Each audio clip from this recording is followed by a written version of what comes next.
hoje convida você a falar sobre um assunto muito importante. Quem tem esse problema sabe o quanto isso pode ser desafiador. É aquele zumbido que começa lá no fundo do ouvido e muitas vezes não vai embora. Por que será que isso ocorre? Qual a incidência da população brasileira que é acometida por este problema? Isso e muito mais hoje aqui no programa Viver é Melhor. Hoje nós vamos falar sobre zumbido no ouvido e nós preparamos aí um destaque especial mostrando a incidência deste problema na população.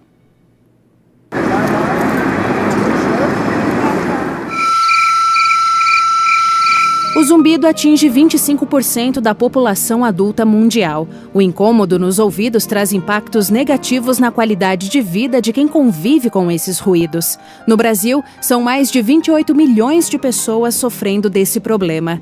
O Viver é Melhor faz um alerta. O zumbido não atinge apenas pessoas idosas ou com problemas auditivos. Hoje vamos entender essa patologia.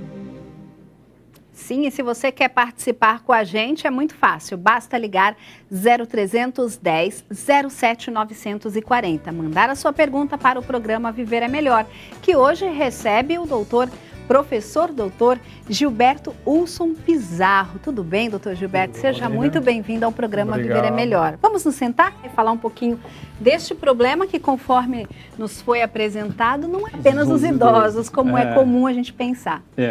A gente pensa comumente no idoso, porque acho que é a população que é mais atingida, né? Mas qualquer problema no ouvido, ele pode iniciar como um zumbido. E isso pode ser relatado desde a infância, a parte adulta, né, até no idoso. O adulto jovem, hoje em dia, teve um costume aí de ter sons muito altos, de acabar se envolvendo... Dorme com fone de ouvido. É isso, fones de ouvido, às vezes fora da padronização, que acabam gerando já essas dificuldades desde o começo.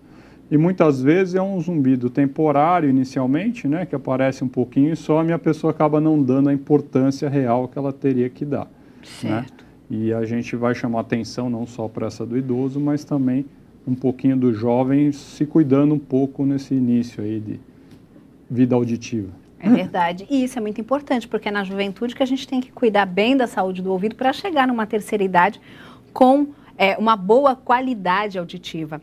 Hoje nós vamos conversar, então, ao longo de todo o programa Viver é Melhor, com o professor doutor Gilberto Ulson Pizarro, otorrinolaringologista, coordenador do Hospital Paulista de Otorrinolaringologia, professor doutor em otorrinolaringologia pelo Departamento Otorrinopediatria da Unifesp, a Universidade Federal de São Paulo, e diretor da GAP Clínica de Otorrinolaringologia.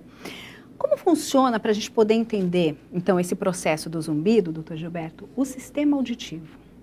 O sistema auditivo, ele recebe aqui na orelha o som, ela vai passar para o ouvido médio nessa relação, ela é transformada nesse ouvido médio numa onda mecânica e ela é jogada dentro da cóclea, que é esse lugarzinho redondinho aqui, né? Essa cóclea, esse caracolzinho que a gente tem lá dentro, é um órgão que transforma essa onda que virou mecânica numa onda elétrica. Certo. Tá? O zumbido, ele pode vir de vários pontos do ouvido. Então, por exemplo, uma cerinha que tampa o ouvido, ele começa a ouvir sons mais da parte interna, e esse tipo de som, zumbido, é qualquer som diferente que a gente escuta que as outras pessoas não escutam. Não estão escutando. Tá? Pode ser apito, cachoeira, tem um monte de tipos de zumbido que a gente pode ter. Ele pode ser aqui do ouvido interno, que aí é essa cóclea, que é esse lugarzinho que a gente falou onde é feito esse som, tá? E ele também pode ser da cabeça. Certo. Tá? Os mais difíceis que a gente tem de tratar é quando o zumbido passa a ser da cabeça. Ele sai do órgão do ouvido, né? E ele cria uma memória. Por que ele é da cabeça? Porque a nossa memória auditiva é muito forte, né? Então, a gente começa a ter uma memória auditiva antes de nascer. Então, na barriga da mãe, o neném já escuta tá interagindo, né? E ele já identifica a voz da mãe. Certo. Então, é uma coisa importante que ele acaba identificando já desde pequeno essa memória auditiva. E a memória auditiva, ela está muito ligada à nossa memória emocional. Eu escuto uma voz agradável, fico mais feliz, mais suave, mais tranquilo. eu escuto uma voz de alguém que eu gosto, eu fico feliz, pode ser até pelo telefone, eu escuto a voz de alguém que eu não escuto há muito tempo, eu sinto saudade, eu escuto a voz de quem eu não gosto, eu não fico bem, eu fico com raiva, né? Então, a gente escuta uma música, às vezes fica feliz. Da memória auditiva. Isso, então na cabeça, essa memória auditiva, ela é interagida com o sistema límbico, né? Que a gente chama que é o sistema da gente de emoções, certo. Tá? A principal emoção que foi feito o ouvido, de onde ele foi gerado, é a atenção. Quando a gente está dormindo, nosso ouvido é o nosso único órgão de atenção. Então, desde os animais primitivos, né, nessa toda evolução, o ouvido sempre veio como um órgão de atenção. Certo. Então, é um órgão que tem essa ligação com as nossas emoções, porque ele deve te despertar, deve te deixar tranquilo, ele tem uma interação muito grande. E esse zumbido, quando vem da parte de emocional, cerebral, ele é mais difícil de tratar, porque ele liga as outras coisas. Certo. Quando ele é mais externo, que seria da cóclea, daqueles órgãos que transformam o som, aí são zumbidos mais tranquilos. O zumbido do jovem, ele tem algum problema que às vezes ele pode também ser doenças específicas do ouvido, como otosclerose, tumores, outras doenças do ouvido, que também é um jeito do órgão chamar atenção, que é fazer um barulhinho fora do padrão, um barulho que não é comum a pessoa estar escutando. Agora, é comum, por exemplo, a gente passar um dia, sei lá, usando o fone de ouvido, ou em um lugar externo com muito barulho, ou num ambiente também, assim, com um som muito mais alto, e chegar no fim do dia, ter aquele zumbidinho no ouvido, quando tudo está em silêncio? Sim, toda vez que você usa muito algum órgão, ele dói. Se andar demais, tua perna dói no fim do dia. Sim. Se você usar demais o ouvido, principalmente com sons muito altos, desgastantes, ele vai sentir. Normalmente, a gente chama de trauma sonoro temporário. O que é trauma sonoro temporário? Ele tem aquele cansaço do ouvido, que é mais por ele ter usado tudo que tem dentro do ouvido. Então, usou as enzimas, usou tudo para fazer, ele cansou, não tem mais enzimas, outras coisas, e ele cansa. Ele dá esse zumbido que normalmente volta o ouvido ao normal, né? Foi numa palestra que era um som muito alto, ficou perto da caixa, né? Alguma coisa assim, de repente a pessoa sente que no dia seguinte aquele barulhinho no zumbido, né? Aquele barulhinho de parece apito, alguma coisa fica, ele dura um dia, 2 dias, 3 dias no máximo e some, tá? Só que o que acontece? Se a pessoa faz isso com frequência, isso vai gerando uma perda auditiva. Certo. Então, o problema de ter esse barulhinho e não ligar é que você fazendo isso com muita frequência, você começa a ter uma perda, e essa perda que vai se instalando, ela é irreversível. Certo. Então, não é uma perda que a pessoa vai ter e vai voltar. Com o tempo ela vai ter e não vai ficar mais voltando. E isso ocorre muito gradativamente, isso ocorre devagarzinho, em torno de 5 a 10 anos. Então a pessoa acaba não achando que está tendo essa perda, ela acha que não tem essa perda toda. Certo. Né? Pessoas que trabalham em fábricas, por exemplo, tem máquinas injetoras, máquinas de tecelagens, né? Máquinas que existe um barulho que não dá para enclausurar, né? Não dá para tirar o barulho, a pessoa tem que ficar naquele meio de barulho, ela fica 8 horas, às vezes, ali naquele barulho, 6 a 8 horas, né, direto no barulho. Com o tempo, ela vai realmente perdendo a Muitas vezes ela acha que ela acostumou com aquele barulho, mas, na verdade, a capacidade auditiva que vai, ao longo do tempo, diminuindo. Porque ela não escuta mais ele. Agora, uma coisa interessante que o senhor falava, doutor, é que esse zumbido, ele pode surgir, né, nessas questões externas, que aí seriam dentro ali dos órgãos do ouvido, no cérebro, ou associada a questões... de doenças. Isso, emocionais até mesmo, emocionais, né? Também. Agora, eu queria que o senhor explicasse para a gente assim, quando ele surge, existe um disparador para que se comece a ter um zumbido no ouvido? A gente falava, por exemplo, desse som muito alto. Esse é um disparador de uma coisa menor, mas para esse zumbido permanente? Assim, aí depende da doença que está causando o zumbido para a gente ter esse disparador. Né? Então nós vamos fazer o seguinte, nós vamos para o intervalo e na volta nós vamos apresentar um pouquinho qual é a relação dessas doenças com o zumbido no ouvido, quais são os zumbidos que para os quais tem tratamento, quais são aqueles que a pessoa no fim das contas tem que aprender a conviver. É já, depois do intervalo, aqui na Boa Vontade TV.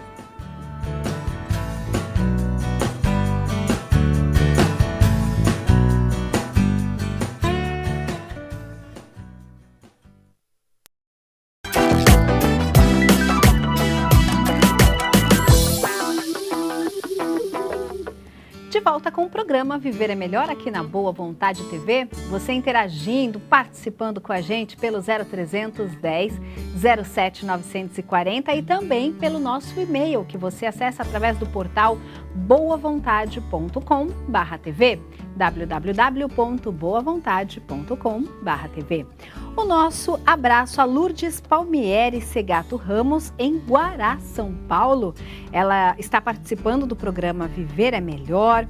Ela conta aqui um problema de zumbido no ouvido que nós vamos compartilhar aqui com o doutor Gilberto. Ela diz que há mais de 20 anos, doutor, ela fez um implante coclear. Sente um zumbido constante no ouvido e de vez em quando uns apitos. E aí ela pergunta se existe um meio de amenizar o problema, já que o seu médico disse que isso não tem cura. O implante coclear é o que eles chamam de ouvido biônico, né? Então, foi colocado dentro da cóclea, né? Dentro desse lugarzinho aqui, né? Dessa região redondinha, colocados são eletrodos, que hoje em dia pode se colocar até 22 eletrodos que jogam direto para o nervo, tá? Normalmente esse zumbido, ele é um zumbido mais central. Sim. Né? Então é um zumbido lá da cabeça, mais do que do próprio ouvido. Por quê? Porque a cabeça está procurando o órgão antigo. E provavelmente o órgão antigo dela, que é a cóclea, ela tem menos áreas do que tinha quando ela tinha o ouvido bom. Certo. Né? Existe um processo que chama adaptação, que é um processo neurológico que a gente faz, que vai diminuindo esse zumbido, né? Agora, isso teria que encaixar na programação do implante que ela fez. Sim. Que são inibidores de zumbidos. Certo. Tá? Aí tem que ver a fase que ela está de adaptação do implante coclear. O implante coclear tem várias fases de adaptação. Se ela já estiver bem adaptada e ela tiver um programinha que seja desses mais modernos, ela consegue ter dentro do programa um inibidor de zumbido. Certo. Aí ela, no próprio aparelho que ela põe externamente para fazer o implante coclear funcionar, pode ser adaptado esse tipo de situação, mas ela tem que estar num processo já bem avançado. Ela disse que tem há 20 anos esse implante, né? Que ela fez esse implante. Então, eu acho que ela deve ter um implante que a programação era mais antiga. É mais antiga. Então, provavelmente, ela deve ter 5 eletrodos, 2 eletrodos. O número de eletrodos é menor e aí fica mais complicado ela ter uma adaptação no programa. Nesse caso, a solução seria até a troca, talvez, do implante. Aí isso tem que analisar direitinho, porque ela teria que conversar realmente com o otorrino dela. Tem que ver se ossificou ou não aqueles eletrodos, se existe a possibilidade de fazer a troca ou não, se existe uma troca do programa e não dos eletrodos, né? Isso depende da marca do implante que ela fez. Isso ela teria que ter uma análise médica, né? Lá no hospital a gente tem uma equipe, né, no Hospital Paulista, que faz análise de implante coclear. Então a equipe é o pessoal do implante, né? Tem as fonos que trabalham junto, tem o médico que trabalha junto e tem o Então é uma equipe médica dentro do Hospital Paulista que faz a avaliação desse implante. E a troca dele tem que ser vista pelo médico, porque alguns eletrodos eles tinham ganchos de fixação ou existe uma ossificação dentro da cóclea. Certo. Se existir essa ossificação, aquele implante não é uma coisa que fica móvel. Né? Então, e é uma coisa que a gente está falando do tamanho de um fio de cabelo, quase. Sim, bem delicado, porque o sistema auditivo é pequenininho, é bem delicado. Não é uma coisa muito grande. Então, como é uma coisa pequenininha tudo, precisava fazer umas tomografias, precisava fazer ressonância, precisava dar uma reavaliada no tipo de implante que ela pôs na época para a gente poder ver se isso é possível ou não. Mas eu acho que vale a pena procurar, sim. Muito obrigada, Lourdes, por compartilhar a dúvida com a gente. Pode continuar participando, viu? E a gente aproveita aqui também para mandar um alô para o Rubens Vieira Ribeiro. Ele está na cidade do Rio de Janeiro, cidade maravilhosa. O nosso abraço a todos que estão na companhia do programa Viver é Melhor. Ele está orando por si, por seus familiares, especialmente pelo neto Hugo Bianchini Ribeiro, para que possa aí encontrar muita alegria. E ele também pede por Rafael Vasconcelos Ribeiro, seu filho. Todos os nomes inscritos na Sagrada Corrente Ecumênica de Preces da Boa Vontade TV. Daqui a pouquinho teremos um momento ecumênico de oração. Você pode continuar participando, 0300 10 07 940. Nós vamos trazer também a dúvida do povo nas ruas, que fala que é o programa Viver é Melhor.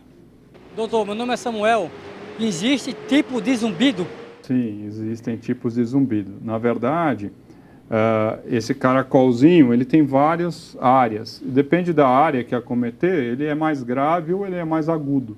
Certo. Então, e cada pessoa vai interpretar aquilo de acordo com o que ela sente, né? Então, você vai ter uma... Vou mostrar aqui para o pessoal o ouvido, né? É nessa região aqui do caracol, né, dentro do caracol, né? Dentro do caracolzinho nessa ali. Região. Você vai ter várias áreas dentro lá que vai dar desde o grave até o agudo. Certo. Além de grave e agudo, você interpreta o seu som. Sim. Então, por exemplo, hoje em dia, às vezes a pessoa fala que é parecido com o bip do celular, mais jovem. E o mais antigo vai falar que parece a panela de pressão. Certo. Porque tem uma referência em relação àquele barulho. Ah, parece o passarinho. Normalmente é o idoso que lembra do passarinho, né? O mais novo lembra de um brinquedo, alguma coisa assim. Então, existem tipos e existem causas diferentes. Uma causa muito comum é cera no ouvido. Né? É uma coisa simples de resolver, vai lá, você lava o ouvido, resolve facilmente para a pessoa, né? Mas se aquela cera inibe o som externo, a gente começa a escutar os sons de dentro do corpo, né? Existem zumbidos que a gente chama de pulsáteis. Esses normalmente têm a ver com sons internos do corpo. Então, uma artéria ficou, às vezes, perto do ouvido, que ela ficou, às vezes, com o tempo mais durinha, que ela vai tendo aquele colesterol, vai acumulando, formando um negócio que chama arteriosclerose, e aquilo deixa uma artéria dura. Então, o som que passava numa almofadinha ali não fazia barulho, de repente começa a fazer barulho. Começa a fazer barulho. Quando você tampa o ouvido, você vai conseguir ouvir melhor a tua respiração, você vai conseguir ouvir melhor a parte de circulação. Sim. A gente começa a ouvir sons, porque nosso corpo é barulhento. É verdade. Né? Então, o zumbido pulsátil, que a gente diz, normalmente tem a ver com alguma coisa da artéria, alguma coisa mais da parte interna do corpo. Então, tem vários tipos, sim, de zumbido. Agora, será que cera do ouvido é sempre vilã? Será que a gente pode ficar cutucando o ouvido toda hora para tirar essa cera? Ah, daqui a pouquinho nós vamos saber sobre isso. Eu vou pedir licença aqui ao Dr. Gilberto por um instante, porque nós vamos para o intervalo. Mas antes eu quero trazer uma recomendação de leitura.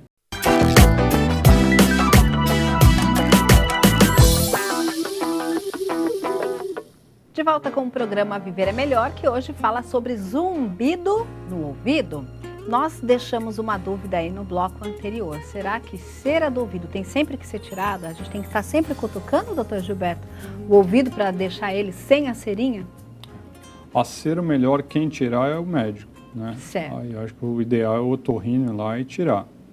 A gente pede para não mexer dentro do ouvido, tá? Porque o ouvido, ele tem uma proteção. Se a gente olhar a pele do ouvido aqui tem uma gordurinha, aqui você vê ela direto no osso, que é onde é o buraquinho do ouvido.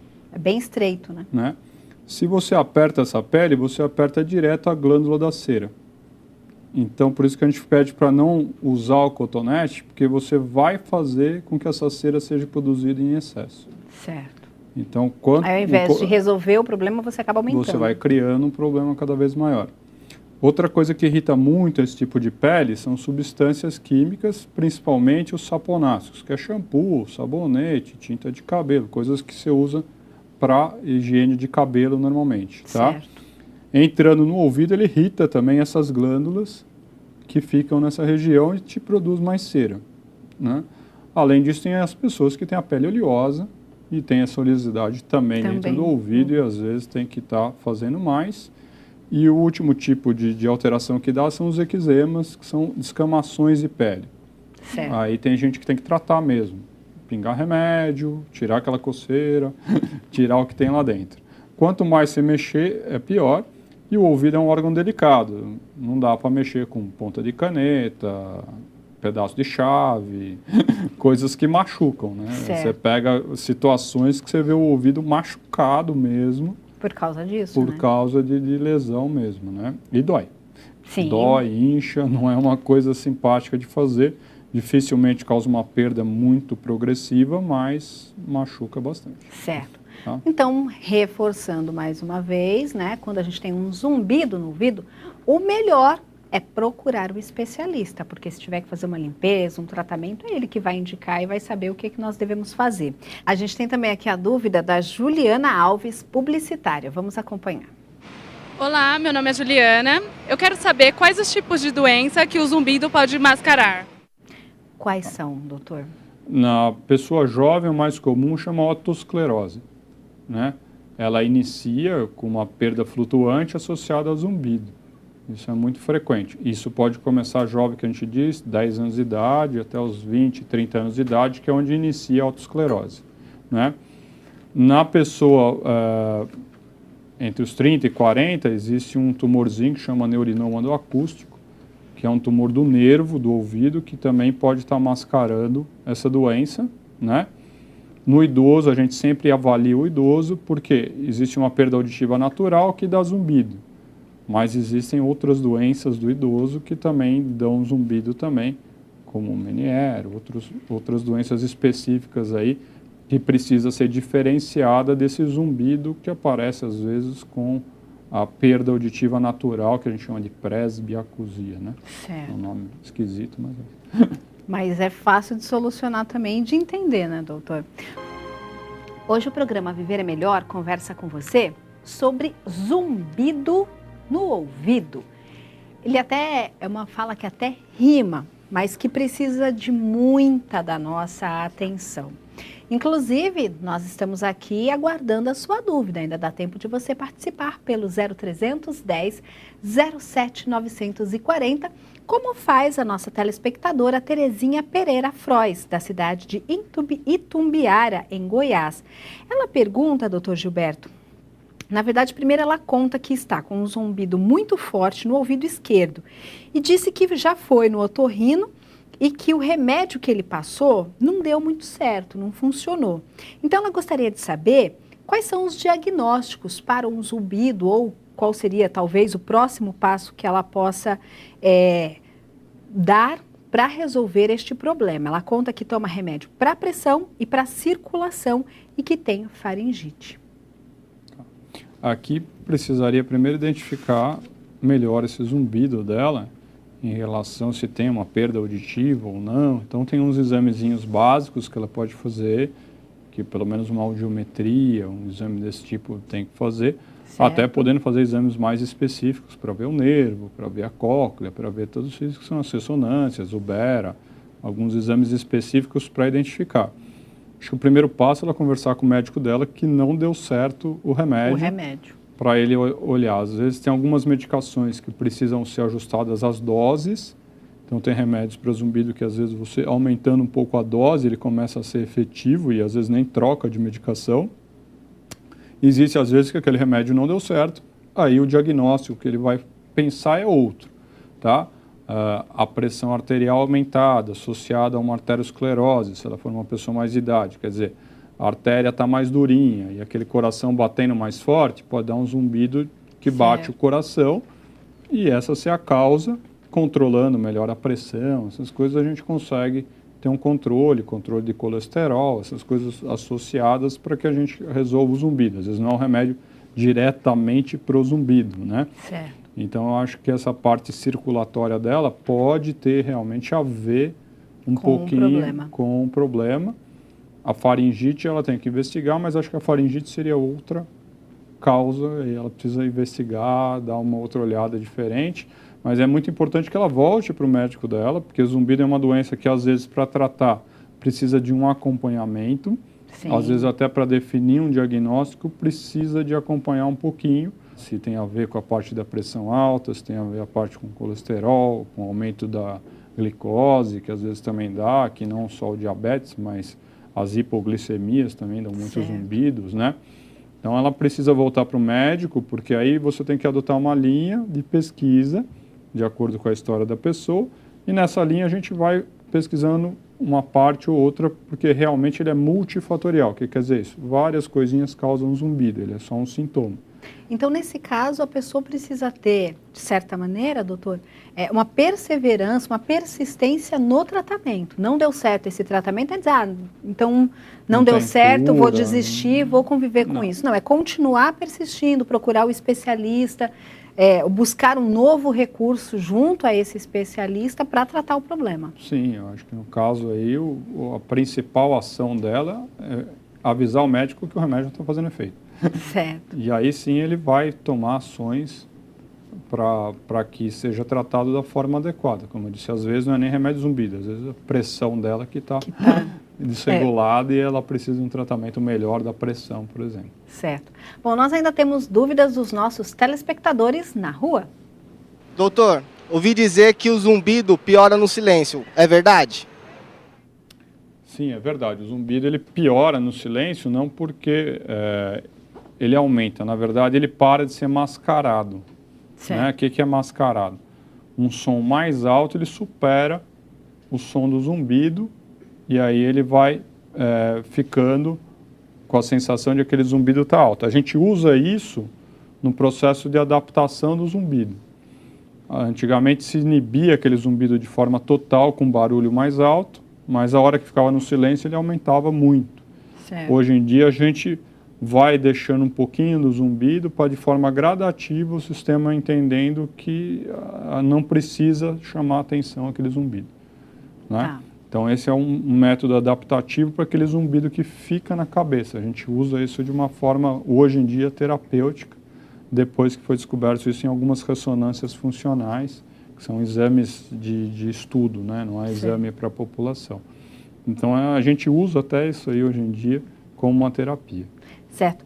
Bom, a gente tem também aqui a dúvida do Paulo Costa, na rua, falando com o programa Viver é Melhor. Doutor, há cura para o zumbido? Então, os zumbidos mais simples, por exemplo, como uma cera, você lavou o ouvido, você resolveu o problema do zumbido, né?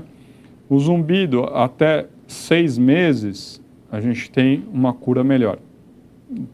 Normalmente são coisas do ouvido, não tem aquela referência na cabeça ainda.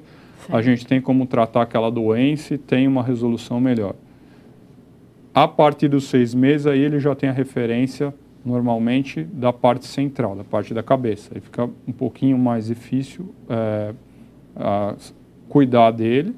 A partir de 1 ano, essa dificuldade aumenta bastante. Então, o zumbido que está mais de 1 ano ali, a gente não tem muitas ações na parte do ouvido, normalmente mais, e tem ação mais na parte neurológica, que é aqueles processos adaptativos, os aparelhos de inibição de zumbido. Sim. A gente tem outra linha de tratamento para esse tipo de zumbido, né? Então, assim, a maioria deles são coisas simples. E tem alguns que são persistentes de doenças específicas. Né? Então, você pega, por exemplo, doenças que vão degenerando a cóclea, tipo Meniere, por exemplo. Uma doença que ela vai machucando o ouvido devagarzinho, em crises e toda hora. Então, às vezes você trata melhor, de repente volta a machucar de novo, volta o zumbido de novo. Então, são doenças que vão ser evolutivas. Então, esse tipo de doença, provavelmente a pessoa vai ter zumbido a vida inteira. Sim. Porque a gente, a hora que trata, ele vai voltar a aparecer porque a doença evoluiu de outra forma. Ou, às vezes, a perda auditiva da pessoa piorou, ficou mais velha, alguma coisa, e aí esse zumbido acaba voltando, às vezes.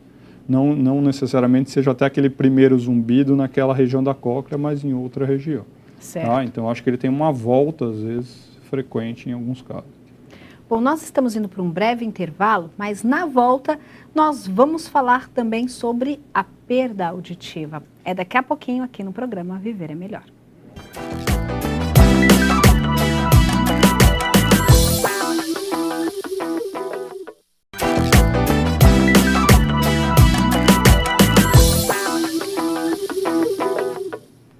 De acordo com a Organização Mundial da Saúde, OMS, pelo menos 800 milhões de pessoas sofrem de alguma perda auditiva no mundo. Quais são os principais problemas, doutor Gilberto, que levam à surdez? A surdez aqui, você vai ter os problemas quando nasce, né? Eu acho que hoje em dia esse programa aí foi em associação aí com os otorrinos, né? A gente já pega a criança naquele testinho da orelhinha, né? Quanto antes você agir nessa criança, você vai conseguir formar algum tipo de audição. Quanto mais tempo demorar para agir, menos essa criança vai ter uma audição, né? Então não vai ter estímulo, não vai ter nada, não forma o nervo, você acaba criando um surdo-mudo aí desde a infância. Certo. Então acho que esse dia foi criado para ver, principalmente foi junto o teste da orelhinha no início, né? Que a gente criou esse dia aí, dentro da otorrino, junto com o governo, né? E porque a nossa população está envelhecendo, né? Esse envelhecimento da população, ele vai cursar com a perda auditiva a partir dos 60, 65 anos. E isso vai gerando um isolamento por essa perda auditiva, né? Certo. E esse isolamento é bem complicado porque você para de estimular a pessoa na parte da cabeça. Então, uma pessoa que já está sofrendo uma demência senil, de um Alzheimer, de alguma coisa, se você parar de estimular ela, e a nossa maior comunicação é falada, né? Nossa maior troca de informações é falar, apesar de o pessoal achar que a internet não é. A gente fala mais do que... né? Que digita ainda. Do que digita. Se você pegar uma classe de aula, onde que a pessoa aprende, a maioria da informação é falada. Né, mais do que a informação escrita e digitada. Hoje em dia ainda continua assim, né, a convivência do ser humano ainda é nesse tipo de informação. Então você cria um isolamento muito grande na pessoa, né, e nós não podemos fazer isso com a nossa população.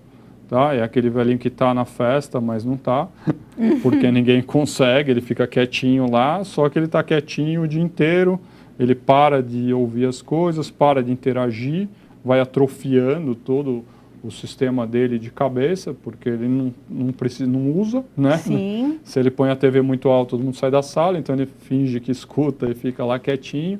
Então você vai criando um isolamento muito importante e você pode ir aumentando doenças como depressão, esquizofrenia, doenças que já são da cabeça, elas vão piorando nessas situações.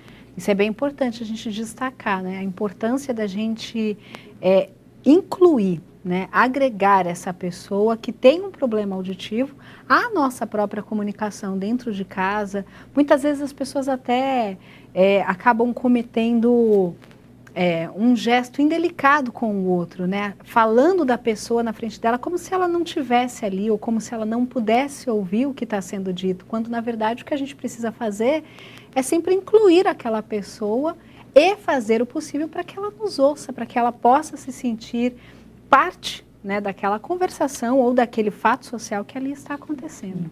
São só ações simples. Fale de frente com a pessoa, deixa ela ler a sua boca um pouco, né? Outra coisa que acontece muito frequente, quando a gente fica nervoso porque a pessoa não ouviu, a gente fala mais rápido, né? E, além do mais alto, é mais rápido. E o entendimento da palavra cai, não é o volume do som. Tá? O que cai é entender a palavra. À medida que você fala mais rápido, essa palavra ela é menos entendida. Então, para falar com a pessoa que tem a perda, de preferência um lugar não muito barulhento, de frente e falar mais devagar. Certo. Não adianta virar de costas e falar, vó, pega o guarda-chuva para mim. A avó não vai nem saber que foi pedido o guarda-chuva, né? Agora, se você sentar e conversar de frente, deixar a pessoa ver sua boca também, porque a comunicação ela se junta com as outras informações, né? E principalmente respeitar uma fala mais devagar, que eu acho que é o que é mais difícil a gente fazer que a família converse com o idoso, é deixar essa fala um pouquinho mais lenta. Certo. Bom, doutor, nós estamos chegando ao final de mais essa edição do programa Viver é Melhor e eu quero abrir o espaço para que o senhor deixe as suas considerações finais à nossa audiência e fale também sobre a importância desse cuidado que a gente tem que ter na prevenção, claro, da surdez, porque a gente cuidar da saúde do nosso ouvido, da nossa saúde auditiva, é possível desde a primeira infância, né?